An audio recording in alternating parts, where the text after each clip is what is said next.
On today's episode of Speak Shame with Dr. Connie. I had quite a violent childhood. My father was very violent and my mother colluded. And no matter how hard I tried to be this thing called good girl, I just didn't get it right. All I can say is on the other side of shame, I will be your biggest cheerleader always, because I want to see you win and there's no reason for that not to happen.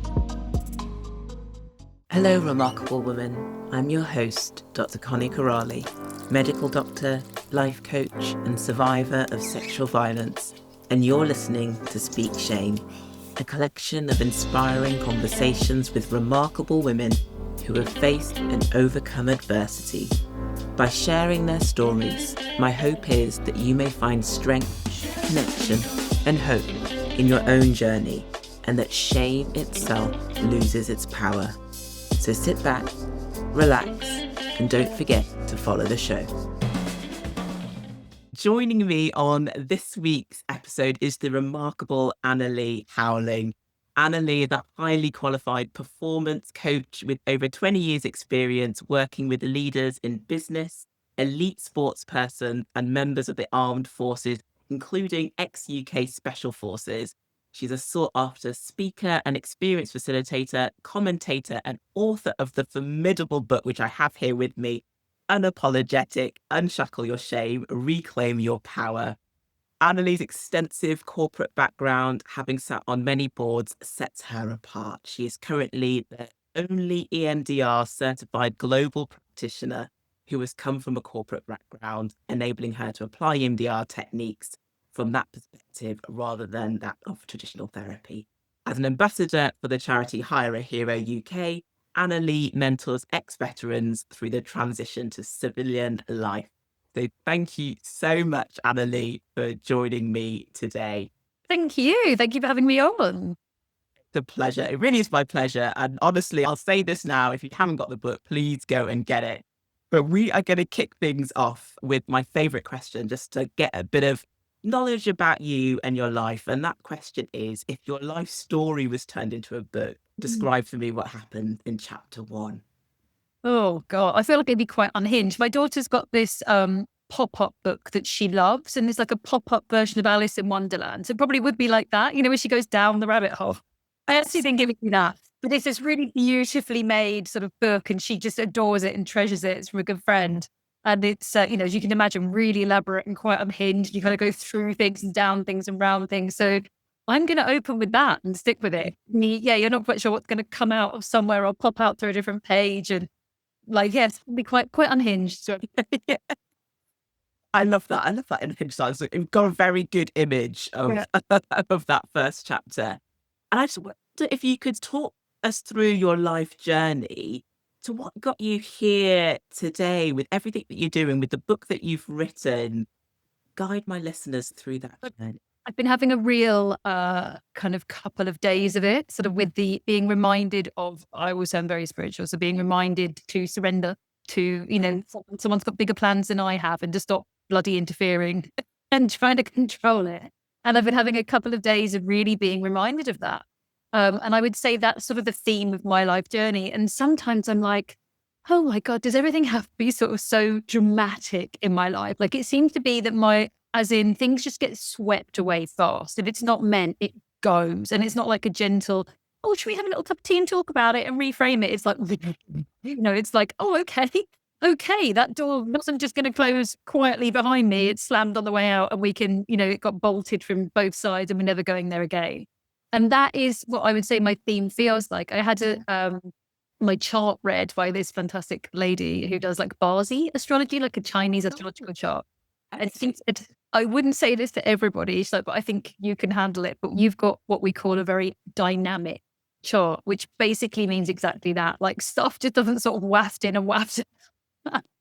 It thuds in front of me and then just disappears from sight. And so again, a bit like the Alice in Wonderland, the shrink me, eat me, drink me. I think that's the theme of my life. So I had I had quite a violent childhood. My father was very violent and my mother colluded, which what that meant for me as a child, obviously, was I didn't have a safe person at home. So I always grew up feeling like a black sheep, feeling wrong, feeling ashamed, but I didn't know the word for that. I just knew that I felt like I couldn't be me. And no matter how hard I tried to be this thing called good girl, I just didn't get it right. And even though apparently I kept being told where I was wrong, I couldn't quite get a grip with what right looked like and good looked like. And that to me meant physical pain, mental and emotional anguish and distance. And of course, that leaves you as a child just feeling so isolated. And I embodied the I am, the limiting belief statement, the shame statement of I am bad.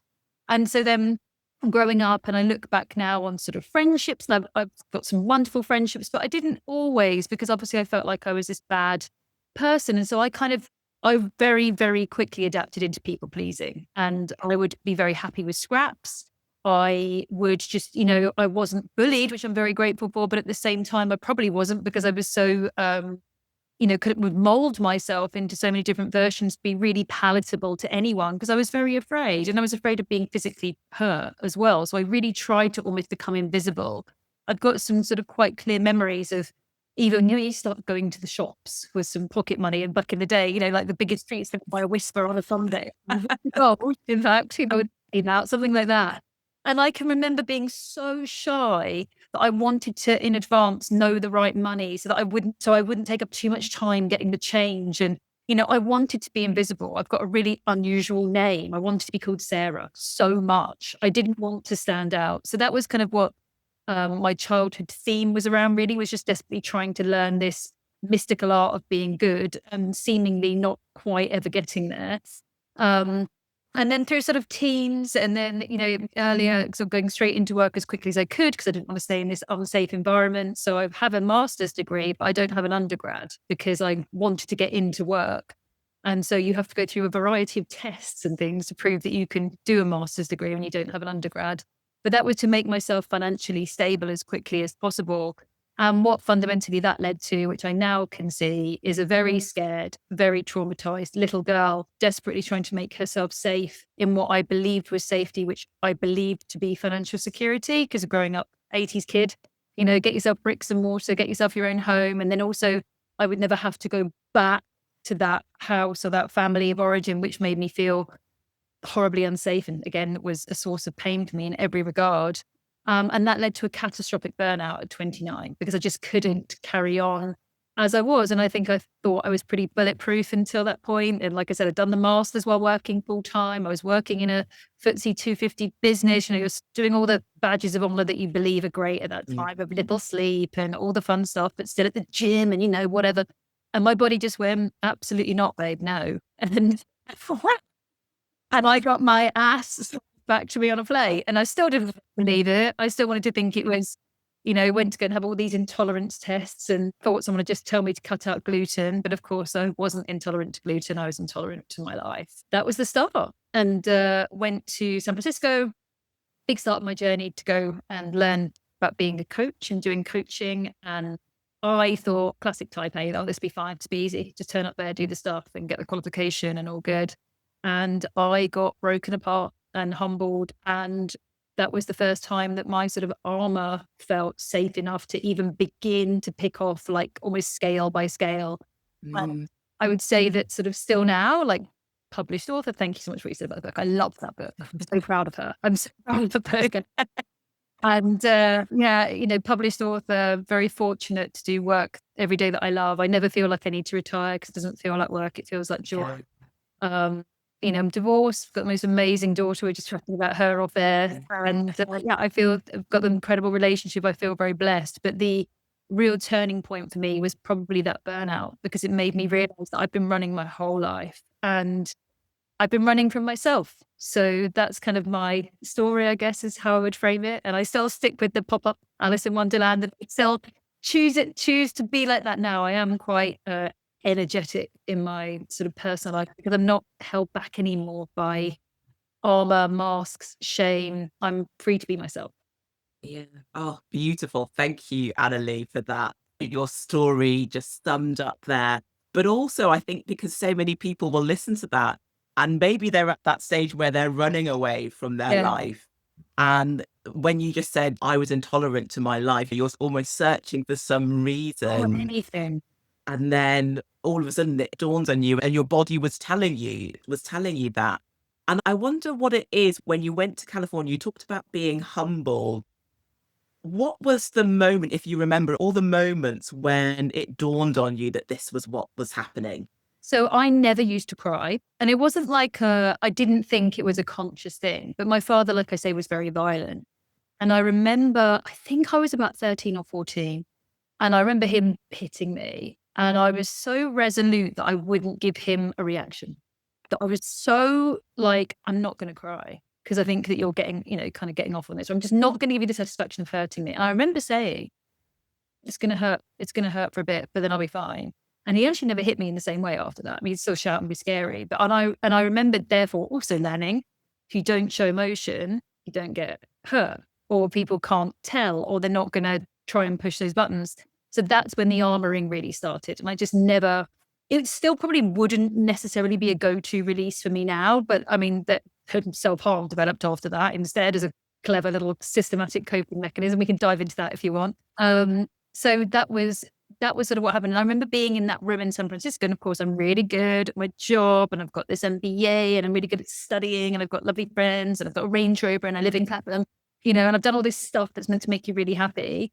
And I'm like, oh, this will be, it'll be good, but easy. It's just learning stuff. And of course, you've been through, and you sit in a room as a very British girl, especially in a room full of California Americans, where, at that point, holding space and being authentic. And I was like, oh my gosh, it's like sticking in my throat. What is this? It's all a bit much.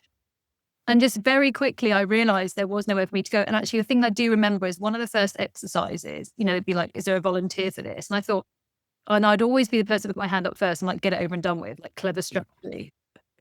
Put my hand up, went up to the front, you're in front of the whole, training room, some really big, like, heads of L&D of Starbucks and Hewlett Packard in there.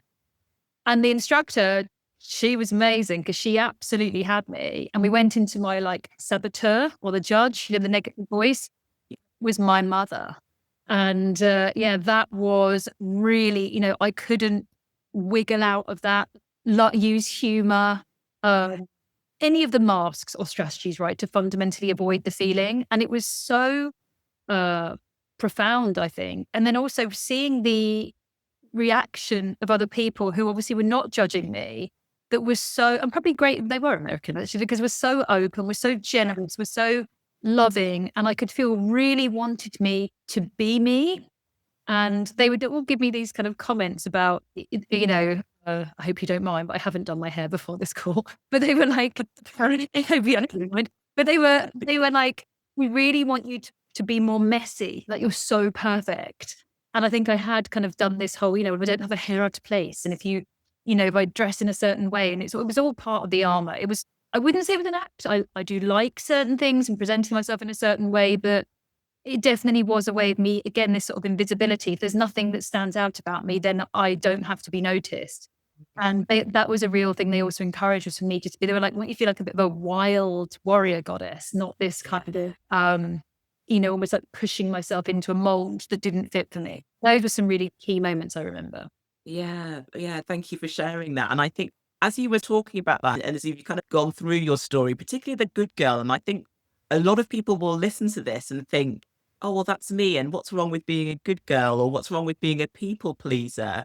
And one of the things that's great about the book is you really explain these terms and actually why it's linked with shame. And I wonder if you can talk a little bit about that and what is the link? What is the issue with being a good girl? Yeah, sure. I mean, look, I'm so loving and really nurturing. So I sort of want to set up a double water sign. I sort of want to work it out. Like my boyfriend, I'm like, he calls, I've got a creepy album of like photos of how much I love him. And like, like I am that person. And he's just like, oh my God, you're just like, so I am a really, really, really loving person. So it's separate things because sometimes there's something beautiful we can do for another. And that's amazing. And I'm not, but the separation out is when we are never doing anything for ourselves, when we are putting our need, maybe not even ever. I was such a people pleaser that I didn't even consider that I was allowed to have needs. I didn't think that my needs had any validity, possibility, importance. And so I would always place another's far above my own. And actually, that was also me being inauthentic. So I'm not really showing up in a connection because I'm performing. Now, I was doing it not in a Machiavelli way. I'm doing it because I'm afraid and I think I'm horrible, I'm broken, I'm ashamed, and all these fun things. So I'm obviously going to try and push my shame down and hide it and present myself as this perfect person. Perfectionism led to my burnout. But the people-pleasing piece, and thank you for mentioning the book, when I was writing it, because I was so in relationship with shame for years at this point, is very, very definitely, in my view, linked to the Fawn trauma response. And I don't think we know enough about that. Thankfully, Fawn is having a bit more time to be discussed. We can get a bit more nuance and understanding around it. But I know that I've certainly been in lots of situations that I've felt that it could escalate. And instead of going near conflict, I have appeased, I have placated. So, Connie, I was in fact late to this, but I got the time wrong. And I'm somewhat apologetic because I don't like being late. But I could be really like, I'll do whatever you want. Do you want to talk about a certain subject? I don't want to talk about. Of course, I'll do that. That's fine because I'm really bad. I've been really bad, so I've really messed up. But I've got no boundaries. I'll do whatever you want. And there can be a time that I've definitely been in situations where I've felt there could be an undercurrent of discord that could feel a bit dangerous to me and my system. Now, it may never have escalated in that way, but rather than ever let it get close, I'm going to go, oh, I'm so sorry. People bump into me in a shop or a supermarket and you say sorry. And then we wonder why. And I always use this example. It's a bit twee, but say I was on my local high street and someone came up to me out the blue and was like, oh, I really didn't like this thing in your book. And I could go, oh, no, either say nothing or be like, oh, sorry. And I'd get back to my car or my house and I'd suddenly have the perfect retort. I'd be like, right, why didn't you say, well, it wasn't written for you or it's unapologetic or I don't know, whatever. Or like, cool, you do you, babe. Whatever. Like, don't give me a review on Amazon. We have the perfect answer because all of a sudden I'm back into safety. So my system, as has gone, oh, we're safe again now in my car, in my home. And my faculties come back on, my prefrontal cortex, my Broca's area language. Because I probably did go into a bit of a functional freeze. I'm surprised by someone. They're being quite aggressive. So my body has started to elicit a trauma response. And your body always selects the correct trauma response for you. You never get to pick it. This is where shame lives. Shame tells you that you are weak and that you are always going to be, why didn't you put a boundary in? Why didn't you tell that guy where to go? Why didn't you do this? Why do you always say yes? Why did you apologize to them? And it's because my system selected a response to try and keep me safe. Now, I'm someone that comes from a background of violence, as we know. I'm someone that comes from, certain experiences and different levels of abuse in certain situations. So my system is probably on higher alert at times, or certainly was. And so I don't want it to get anywhere near a place that I could feel physical or emotional pain or disconnection or rejection. So the thing my system's going to select is a fawn, which is a placate, which is a calm down, which is a let's try and get this back onto a level and then we can deal with it from here. So the people pleasing piece is problematic if you find yourself, as I say, always perhaps reading, scanning, adapting, contorting, trying to predict anxiety, as is us trying to go through every possible situation and look and like fake control potential outcomes. So you're living in an anxious state as well. Anything like that you find yourself doing, that's where I would inquire whether this could be linked to some people pleasing and what that might be doing to your system. Oh, what a great answer. And honestly, actually, when you wrote about the fawn response in the book, it was a big aha moment for me because I mentioned this just in our messages that as a survivor of sexual violence, one of the things that I did when I woken up, I just completely placated and was lovely and acted like nothing had happened. And yes, yeah. And I just think, and I didn't think I realized until actually reading that book was like, oh, that's what I did. It's called the Fawn response. So it's really helpful. I think so many people will find benefit from reading this book. And I wonder actually then throughout your journey, because, I've given a list of all the people that you've helped. How did your experience then connect you with other people who maybe have gone through something similar? How did you decide to do what it is that you're doing now? Firstly, I wanted to say thank you so much for naming that and so openly, because that is something that so many people, men and women that I see, carry so much shame about. Why did I kiss them back? Why did I reply to a message 6 months later that they sent to me? Why did I, when they sent me a happy birthday text every year, a family member that abused me when we were young, why do I thank them and do the same? Why do I feel dirty and disgusting when it was someone that did something to me again in childhood? I honestly have weeks where every single client that I see, they believe there's a grey area. I had a drink first, but I did kiss them back afterwards. And I'm really glad that you've named what you've named, because that's the Fawn trauma response in perfect motion. And it is doing its job. Your system did its job to keep you safe in that moment. And as I say, the other responses wouldn't have worked. Fight, can't fight off your aggressor. Flight, can't get out of here safely, can't guarantee it. Freeze, really not going to help me in this moment. Flop, the pass out, very dangerous. The only thing left in our armory is to fawn. And as awful as the events, your system did keep you alive. So it did do its job, if you like. You are still alive. It got you out of there. Like, I worked with a client who was physically locked somewhere. So they couldn't fight, couldn't flight, couldn't freeze. Fawning would have been terrible. It was a sustained, it was entirely premeditated, the attack. It was hours and hours and hours. And they only got away when they fawned, pretended they'd like to carry this on somewhere else. And thank God someone happened to pass them, like a janitor on a stairwell, and was like, oh my God, what's happened here? So it is doing its job. And I just have so many people that I see that carry this shame for years, that they somehow invited it, behaved in a way that is not maybe in line with your values, understandably. And I want to just really, if one thing that people remember, you never get to choose. Like, you didn't choose to kiss them afterwards. You didn't choose to hang around and make a tea the next morning or whatever it might be. That was no choice. It was literally your system at that point just going, this is what we have to do to be safe. And I really want to just sort of thank you again for saying what you said and the work that you're doing and being so open, and just offer this to anyone listening, because I'm sure people are, who can't make sense of their actions, and they're holding shame despite being the victim of something that someone else has done. So I really want to hold on to that.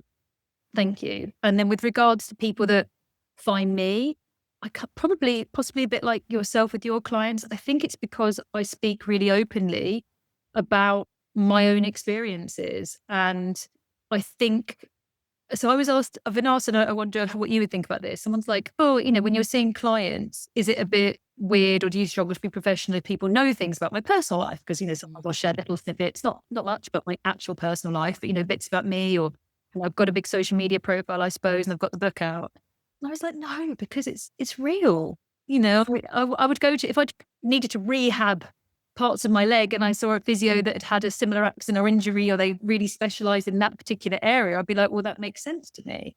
And so for me, I'm not going to not see people or share my experiences. So I really do believe that I get the right clients that come to me, probably because they are experiencing a lot of shame, and I'm not going to judge them. I always say this is, this is the house of no judgment. Quite literally, I'm not here to judge you. I'm here to, shame's doing a bloody good job of that. You don't need to judge you.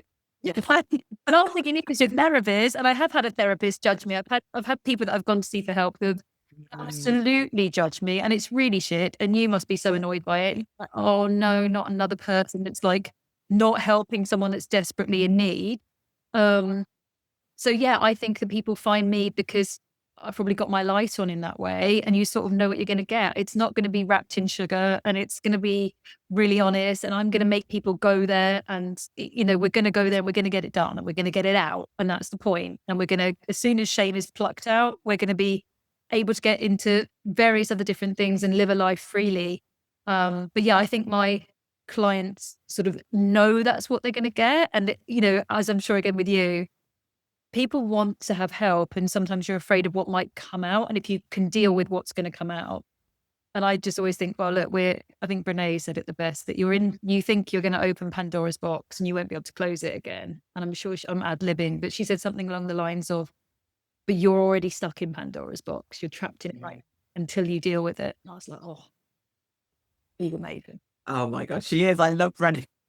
And I completely agree as well, because I do feel like by sharing my story, when we share our story, it connects us. Because I think there's a big part of us that think, actually, it's just me. I'm alone. I'm the only one this is happening to. And that adds to the shame as You know, well. it is shame. And shame is a bloody great big fat liar. You know, and that is shame telling you. And that's the only way you would have read it in the book.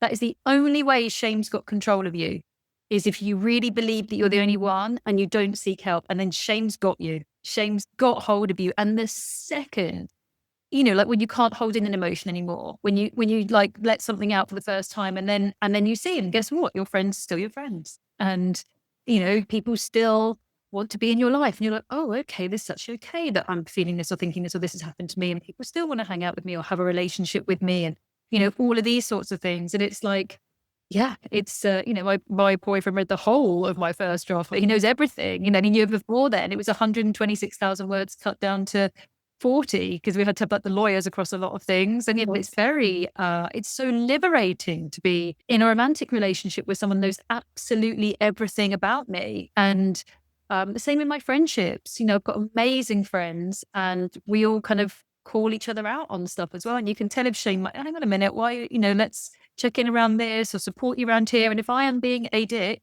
they will tell me out of love. No better friend. Right, I'm being a real dick about this. Oh, okay, cool, thank you. You know, you can do better, and you're like, actually, you're right. Thank you. Yeah. Brilliant. Great friends there. And I think, no, you're so true as well about, you know, having a partner who really just knows you and loves everything about you. And I think that's brilliant. So, you know, that's so lovely to hear. And as you were talking, it reminded me of, so one of my favorite quotes of the book, which I've told you about, is when you said, there is nothing more dangerous to the status quo than a woman who has freed herself from shame. Oh, I love that. My favorite. I have it on my post-it there. You probably can't see it. There we go. There we go. And yeah, tell me about that, because I feel like you've kind of described it, how freeing it is when you've let go. And yeah, tell me about your experience when you've done all of that work and how it's changed your life. Well, I do genuinely believe that shame is the last bastion of the patriarchy. I truly believe that, because we become compliant. So I just wrote an article for a magazine the other day about love triangles and kind of like, where does this come from? And I was looking into even like the Greek mythology, and then things like Cinderella and the ugly sisters vying for the prince, and, you know, Cruel Intentions. Remember that movie? Oh, I had to talk about my favorite movie when it was in, and I went, you know, and it's like there's so many layers to the fact that we feel, for example, like we need to be pursued in love or it's boring. You know, there's always an adversary. Guess who it is? Another woman. You know, so we need to be, we're always on the lookout then for who might take our man. And, you know, all of these got 10 things I hate about you. And Letty's doing like a thing on the brass band, then, you know, not real love, and he's boring. And I was just sort of looking through all of these things. And this is where shame lives, even in these sorts of stories, is that, you know, we have so much nuance and it's in our language. Oh, that's a shame. Oh, what a shame. Oh, you do the walk of shame, did you, babe? You know, like it's so linked into so much of us that we don't realize. But what I realized from like writing the book and from my own journey is that it makes you compliant, because it's a bit like Icarus. I've got all these goals and aspirations. I'm 44 and I'm, you know, excited about what's to come. And then I start doing something and then I go, but I don't want to take from you because I'm talking too much on your podcast. And then everyone's going to think I'm a big show off or whatever. And then I feel a bit like an Icarus flying too close to the sun, because I don't want to be too much in inverted commas. And yet no one, I mean, I don't know about you starting and doing your podcast and putting yourself out there. And then in our heads, we're like, who does she think she is? And, you know, we think we're going to get all of that. And you're like, well, I'm trying to do something good to help people. And I also enjoy it. And I want to do this to see you. And it sounds really fun. And it's like quite a creative avenue for me. And maybe I'll get some cool new clients and meet some fun people. And like, oh, who do you think you are? And who are you to do that? And who's going to want to listen to you anyway? And people have already done podcasts for years and you're too late. And it's this idea that somehow we're too much. And so then you go, I'll just turn the dial down by 20%, because then dim to fit in. If I do that, then again, a bit like me wanting to have the exact change, so I didn't take up too much time in the shop when I was like an 8-year-old kid. I don't want to take from you. because it doesn't feel safe. And I don't want to take from anyone else because that doesn't feel safe. And so it's this constant sort of almost like an electric fence that just don't get too big, just don't shine too bright, just have some goals, but make them manageable. The whole, I'm sure you did about your household growing up, well, that sounds too good to be true. And those sorts of statements within you. So when something feels good, obviously the sabotage mechanism starts kicking in because it does feel too good to be true. So I better jump up and down the big self-sabotage button instead to make it more manageable for me. And that's where I think that shame has permeated society, female relationships. If I cheer for you really hard when you're shining, does that take from me? Because a lot of people think it does. So I better tear you down. And so I write in the book, but we all like proclaim to polish each other's crown. And yet it's a woman that will be the first to tear you down. And that is because of shame. And it's almost like I think there's this kind of patriarchal shame gods up there, like just laughing at us, like female Hunger Games going at one another. When actually, and again, as we know, when we pull together, like you inviting me on here, it's not taking anything from you.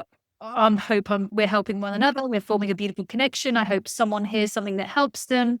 And like, get out there. If you've got female friends doing anything at all, please cheer so loudly for them, because really it doesn't take, like, we're only supporting, we're only building, and we've got to keep doing that. And it is shame that is the thing nibbling in your ear, telling you that if they go ahead of you, you're a loser. If this happens, this is the impact. Or, again, the other side of shame is you're trying to do something and then just that whole dimming yourself down and pulling yourself down. So, I mean, all I can say is on the other side of shame, I will be your biggest cheerleader always, because I want to see you win and there's no reason for that not to happen. I've got good natural boundaries now. I know when people are probably just not my person, and maybe to me that probably means they're more on the side of entirely for the self rather than doing something to help humanity. And I just have this sort of very blessed existence now where I just don't worry about things. I have no anxiety ever. I said, from God love him. He's the fourth.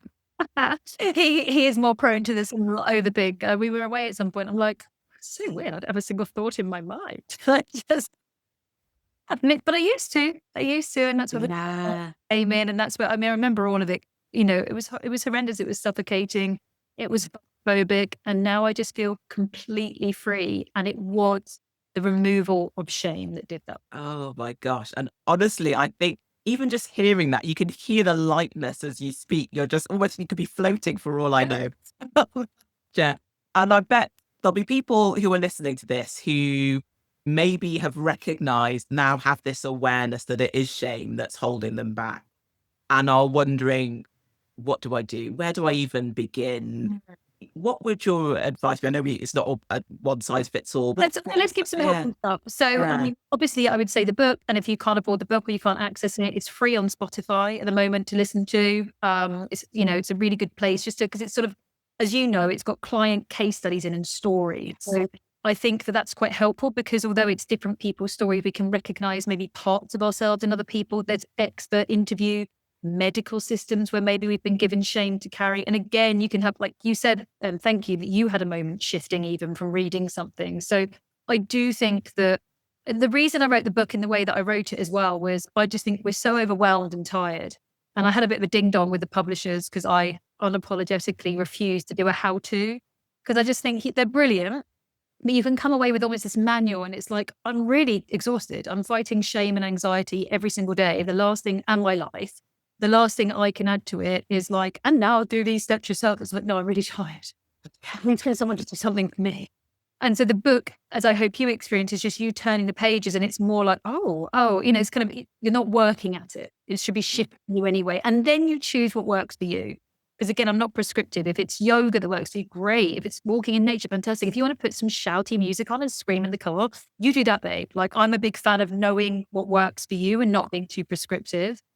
So I think that's fantastic. I think The Big Leap by Gay Hendricks is also really good. Talks to self-sabotage, really a tiny little book, gorgeous book. I really enjoy that. So I'd say the books can be really helpful. If you're not a reader, if that's never going to work for you, and if you are feeling something, there's maybe a memory or a couple of memories that are living within you that are usually on repeat, that we kind of keep thinking about. And what's that? Because shame is a felt sense. Yeah. more even than the cringe. It's that deep kind of guttural, like I can't, and you think it dictates something about who you are. So the difference between shame and guilt is a thing that I did. Shame is what I believe myself to be. So if you're getting yourself this, I'm a loser, I'm not enough, I'm unlovable, I'm unworthy. When I did that thing, I'm an embarrassment, I'm a failure, I'm, that person betrayed me, I'm stupid, I am weak, whatever it might be. When you're getting that feeling, I would invite you to take the image, whatever it may be. I'm going to use a sort of simplified one now. I have a lot of people that I work with who were made to feel very ashamed for reading in front of the class, possibly at the time had maybe some kind of dyslexia that was later diagnosed. But there's a lot of people that then struggle with their work and speaking in public, or even holding eye contact and, being able to assert themselves. They find it very, very, very difficult. And so one of the activities I might get a client to do is to remember yourself at that age. If you can connect your inner child, terrific. Otherwise, pick a child that you know, niece, nephew, your own kid, a friend's kid that you really like at that exact age. And you put them into that scene when they were chastised by a teacher, a grown adult, when they were abused or assaulted by someone, when they were told that they were wrong or hurt in some way. I mean, I put my daughter in a scene where my father punched me in the face in a restaurant when I was 7. Like at the time, I've worked through it with EMDR as well. I don't even know what I would do if someone did that to her, like what I would be capable of. But the feeling, the fierceness, the lioness within me as her mother, and the thought that there is not one word she could say, not any action she could do that would ever validate that behavior. And yet I believed for 30 years that I had been rude, bad, appalling enough to make him do it to me, because of course that's what he said. So even though rationally I knew a grown man shouldn't punch a child in the face, there was still 30, 40% of me that thought, yeah, but if you only hadn't have said that thing, why did you have to be so loud? Why were you so stupid? Why couldn't you keep your mouth shut? Whatever. I carried that for years. And of course, that made me quiet in relationships, not name my needs, become compliant, people please, all the fun stuff to avoid any escalation. So I would invite people to use, and if it's an adult remembering, put your best friend in that situation and you tell me, and run the film, and the whole thing from start to end. And you tell me if there is a single thing that they did that would mean that they deserve what happened to them or the shame you've been carrying after. And I can tell you there never is. Yeah. Oh, that is powerful. That is really powerful work. And it really actually just leads me on to the next point, which is people listening to this who are actually like, I want to work with Annalie, and everything that you've said that resonates with them. How can people get in contact with you? Talk to me about what work you do. I've just taken, for the first time ever, some spent in London. So I usually do when I'm traveling or something like that. But I was like, no, I feel the call. And also my friend's got the most ridiculous space in Chelsea. I was like, can I have the attic? Let me have the room. It's just so stunning. So I'm going to have a clinic there a few days a month in Chelsea. So you can find me through my Instagram as the easiest place, at Annalie Howling. And then there's bookable there. I have announced, so today is the 4th of September. I don't know when this goes out, but my retreats get announced today. So I have a trauma retreat, which I run in Lisbon. And that's going to be on the 14th of November for 3 days. It's going to be incredible. I'm so excited. The studio's amazing. I love Lisbon. I go all the time. It's incredible. It's a really special place. It's going to be awesome. I'm going to do a writer's retreat in the south of France. So this is going to be about rewriting your story. So whether I'm a published author, I'm putting book two around. So maybe you have a desire to have a published book. I see you have a lot of books behind you. Maybe there's a desire just to own your story. Maybe there's a desire to change your story for next generations. Maybe there's a wish to pass things on. Maybe we just don't want to go on a yoga retreat. We want to connect with some really interesting people, have real conversations, make genuine friendships, cycle through lavender fields, and be in our sort of French girl era. And do those sorts of things in the spring, which is what we're going to be launching as well. And I'm going to do some day retreats in London too. So people can come and do like sort of a day retreat. I just really see it at the moment very, very cool to connect to people. I think with AI, you don't know who you're talking to at any moment. I think life if we're not careful, is going to make us more isolated. And it's pushing us into even more second guessing of ourselves. And I just feel so blessed to have the friends that I have made through really dark times. A lot of the friends that I was friends with before were not available. No judgment, but they weren't maybe there when I felt I really needed them. And I believe I know how much people need connection now. So I'm trying to make myself so available next year to facilitate people connecting and making friendships for life. And that's happened. All my retreats, we had someone fly from America to come and watch another friend from the retreat who was doing something in the West End in the summer. We still get together and connect. I still make, I'm not above anything. Like, I love the connection myself. And so that's really going to be my focus for next year, is the second book proposal and doing these retreats. So please, people, come to my Instagram channel. That's there for free. I'm here to serve you.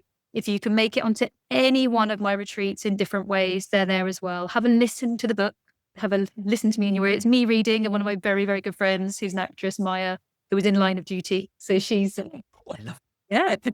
pronouncing Manit in Line of Duty. And she's the other voice, a really good friend of mine, another woman cheering for another woman, So please just come in. I see this as a movement. And I really believe that the more real conversations we have, like ourselves today, the connection that you and I have now, as opposed to the beginning of the call, is real. And because we've spoken about real things. And that also means we know exactly where we are, and we're free of any of that. And you and I can just fully be in this moment. And that's what I'm curating and creating for people. So I would love to see people on some of my retreat. Oh my God, they all sound fantastic. And I will put all of that into the show notes, and so that people can come find you, because that sounds amazing. I mean, France era.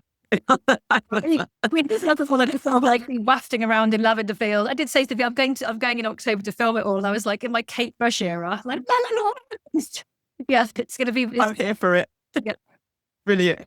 And one of the things that I always like to do towards the end, because sometimes I just feel like, I know we've covered a lot of ground, but I also want to give you the opportunity, if you feel like there's anything that you want to say that you've missed out, that you want listeners to take away. Oh, I'd love to say something. I'd like you and appreciate you, because what you're doing is brave and extraordinary, and you sharing so much of you at your own expense, time and effort, and doing it for who knows who, right? You don't know about these things, and you've done it. And what you're doing, I know, is saving lives and hearts and souls. So I want to say thank you to you. Oh my gosh, thank you so much. And you know what? I feel like I needed to hear that today. So I really do appreciate that, Annalie, from the bottom of my heart. I really do. And I want to ask you, as we come to the end, if you could name one remarkable woman who has inspired you. I know we've talked a few women during this episode, but who would that remarkable woman be, and why? It would actually be my late grandmother, who was my safe harbor, I'll say. And I think knew probably what was going on, and still managed to safely give me all of the resources that I needed to be able to sort of move forward with life. So I'd like to honor her today in that. Well, thank you to your late grandmother, and thank you so much to you, Annalie, for taking the time, for being with me today. Really appreciate it. I've loved this conversation, and here's to many more. And yes, thank you so much. Thank you for listening to Speak Shame with Dr. Connie Corrali, and thank you so much to Annalie Howling for being my guest on this week's show. Please take a look at the show notes for information on Annalie's social media handles so that you can connect with her. If you'd like to join the community, head over to @DrConnieCorrali on Instagram.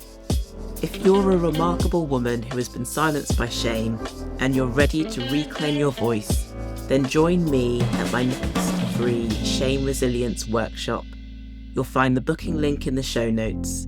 And finally, don't forget to subscribe to the podcast to get a new episode every other Thursday. Until next time, take care.